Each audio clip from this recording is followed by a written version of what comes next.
Ұйқының адам өміріндегі маңызы. Видеоны соңына дейін қарап жазылуды ұмытпаңыз. Орташа есеппен адам өмірінің 3 бөлігін ұйқымен өткізеді екен. Ұйқы денсаулық кепілі. Адам ұйықтаған кезде гормондар бөлініп, тіндердің регенерациясы болады және энергиясы артады. Ұйықтағанда ми зат алмасудан жиналған токсиндерден тазарады. Токсиндер артық жиналғанда неврологиялық аурулар, Альцгеймер ауруы пайда болады және ұзақ уақытқа егесте сақтау жақсарады. Неше сағат ұйықтау керек?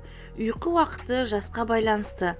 Нәрестелер 14-17 сағат, жасөспірімдер 8-10 сағат, ересектер 7-8 сағат. Аз ұйықтағанда, яғни ұйқы қанбағанда пайда болады. Ес, зейін, координация, сөйлеудің бұзылысы. Статистика бойынша әр 5-ші жол көлік апаттары ұйқы қанбағанда болады екен. Иммунитет әлсіреуі. Ұйықтағанда иммундық жүйе ақуыз цитокиндер бөледі. Көп тамақ жеп қою. Ұйқы жетіспегенде аштық гормоны грелин өндіріледі. Жүрек тамыр аурулары, қант диабеті дамиды. Көп адамдар ұйқысыздық, стресс, дәрілер, қоршаған орта әсерінен ұйқы режимін сақтамағанда ұйқысыздық пайда болады. Тез ұйықтаудың жолдары. Визуализация. Көз алдыңызға сізге тыныштық беретін, көңіліңіз рахаттанып қалатын жағдай немесе зат туралы ойлаңыз. Мысалы, теңіз жағасында демалып отырғаныңыз.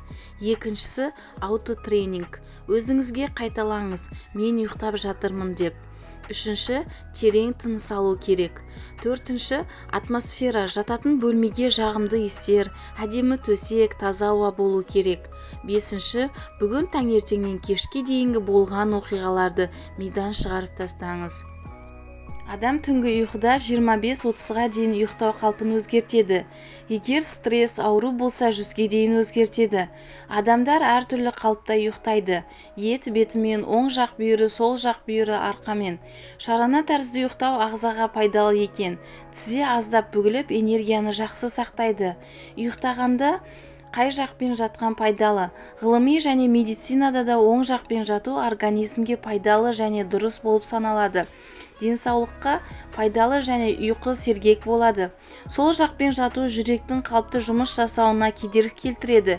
Себебі жүрек сол жаққа жақын орналасқан.